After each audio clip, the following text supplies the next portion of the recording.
ये कहानी 14 साल की एक लड़की पर आधारित है जो अपनी जिस्मानी प्यास बुझाने के लिए अपने स्टेप डैड और अपने भाई के साथ खोदम पट्टी करती है। अब ये सब वो अपनी आग बुझाने के लिए करती है या फिर किसी और रीजन से, जानने के लिए देखिए आज का ये एक्सप्लेनेशन। मूवी का नाम है नताशा और ये रिलीज हुई थी 2015 में। मूवी की शुरुआत में हमें एक 16 साल का लड़का दिखाया जाता है जिसका नाम मार्क होता है। मार्क अपने दोस्तों के साथ एक पार्टी में होता है जिसमें उसको एक लड़की पसंद आ जाती है।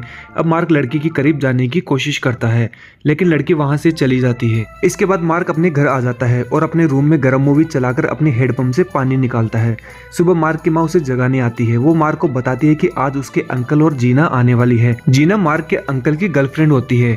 जीना जब सभी को खाना परोस रही थी तभी उसके लटकते संतरे देख सभी के मुंह में पानी आ जाता है। खाने के बाद मार्क और उसकी बहन में इस बात का डिस्कशन हो रहा होता है। तभी उनकी माँ आकर उन्हें समझाती है कि शायद ये रशिया का फैशन होगा, हमें किसी को उनके कपड़ों से जज नहीं करना चाहिए। फिर हमें पता चलता है कि जीना की पहले भी शादी हो चुकी है जिससे उसको एक बेटी है जिसका नाम नताशा है और उसे लाने के लिए जीना रशिया जाती है।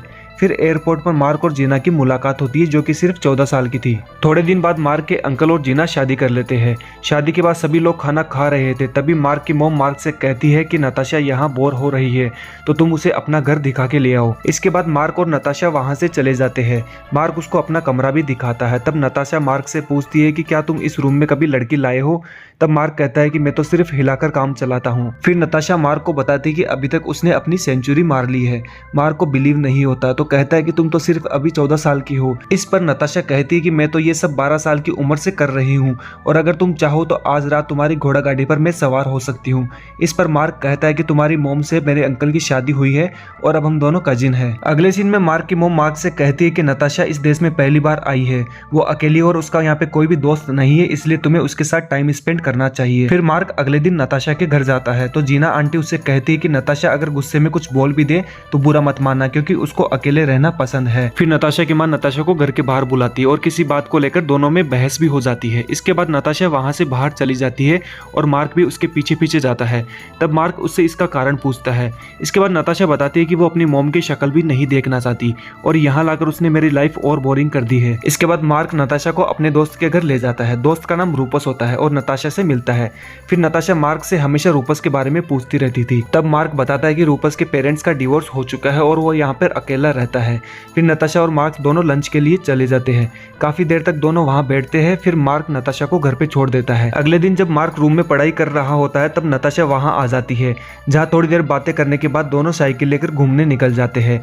रास्ते में नताशा को पता चलता है कि मार्क अपने दोस्तों के साथ मिलकर गांजा बेचता है, जिस पर नताशा भी मार्क को गांजा पिलाने के लिए कहती है और जब अगले दिन नताशा मार्क के घर आती है तो मार्क उसे गांजा पिलाता है। इसके बाद नताशा वहां पड़े मार्क के लैपटॉप को शुरू करती है लेकिन जैसे ही लैपटॉप शुरू होता है उसमें पोर्न स्टार्ट हो जाती है। ये देखकर नताशा को बहुत मजा आता है और वो लैपटॉप लेकर मार्क के पास आ जाती है। इसके बाद नताशा मार्क को अपने न्यूड फोटो दिखाती है और धीरे धीरे मार्क को सीड्यूस भी करने लग जाती है और फिर वो अपने कपड़े उतारने लग जाती है। ये सब देखकर मार्क का लुल्लूलाल अपना कंट्रोल नहीं कर पाता और दोनों वहीं पर शुरू हो जाते हैं और चरम सुख का आनंद उठाते हैं। फिर नताशा मार्क को बताती है कि वो ये सब कई लोगों के साथ कर चुकी है और पैसे लेकर ये काम करती है। उसकी मॉम को भी इन सब के बारे में पता है और वो मेरे सारे पैसे हड़पना चाहती है। अब धीरे धीरे मार्क को नताशा से प्यार हो जाता है। वो उसको पूरे शहर में घुमाता है, साथ ही वो दोनों पार्टियां करते हैं। एक बार मार्क के अंकल और जीना दोनों घूमने चले जाते हैं। तब नताशा मार्क के घर पर ही रुकती है। रात को दोनों चैटिंग करके सोने ही वाले होते तभी मार्क के रूम में नताशा आ जाती है और कहती है कि उसे नींद नहीं आ रही। इसके बाद दोनों बाहर चले जाते हैं। फिर नताशा मार्क से कहती है कि उसको यहाँ रहना बहुत अच्छा लगता है और वो हमेशा यहाँ रहना चाहती है। तब मार्क उससे कहता है कि ये तुम्हारा भी घर है, कभी भी आ सकती हो। इसके बाद नताशा मार्क को कहती है कि मेरी माँ तुम्हारे अंकल से चीट कर रही है, उसका किसी और के साथ भी अफेयर है। मैंने ये बात तुम्हारे अंकल को भी बता दी लेकिन उन्होंने मेरी बात नहीं मानी।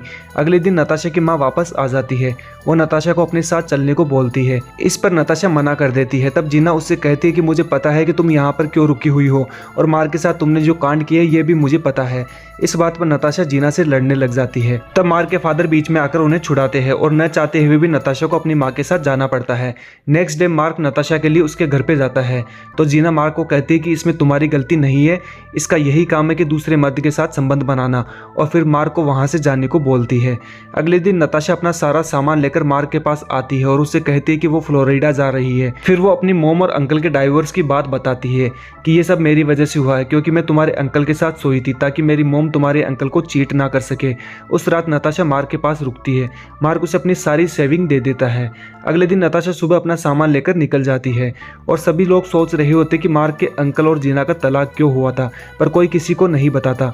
उधर मार्क का फ्रेंड बार बार मार्क को कॉल कर रहा था, लेकिन मार्क उसका फोन पिक नहीं करता। इसके बाद कुछ दिनों बाद मार्क अपने फ्रेंड के घर जाता है। उसे वहां नताशा दिखती है। तब उसका फ्रेंड उससे कहता है कि इतने दिनों से ये सब बताने के लिए ही तो कॉल कर रहा हूँ। फिर नताशा मार्क की तरफ गुस्से से देखती है और मार्क भी नताशा की तरफ गुस्से से देखकर वहां से चला जाता है। उसको नहीं पता था कि नताशा उससे इतना बड़ा झूठ बोलेगी और धोखा देगी। और इसी के साथ ये मूवी यहीं समाप्त हो जाती है।